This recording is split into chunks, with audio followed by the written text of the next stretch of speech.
মেয়েটা কেন জানি না, ওকে আমি খাওয়াই নাই, কিছু করিও নাই, তারপরও না ও 30 দিন প্লাস 35 দিনের মতো হবে ও আমার কাছে থাকতে বেশি পছন্দ করতেছে।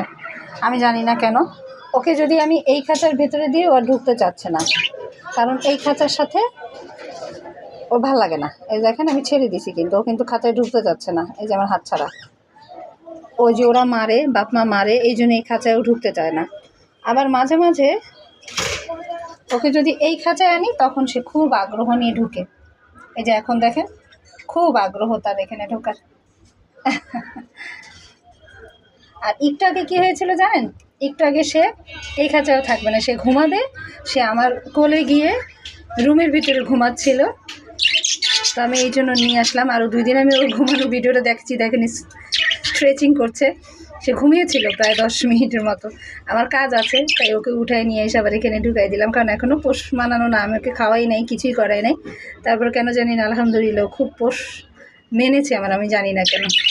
ভালো লাগলে লাইক করেন, শেয়ার করে দেবেন। বিলাভেড বার্সের সাথেই থাকবেন। আল্লাহ হাফেজ।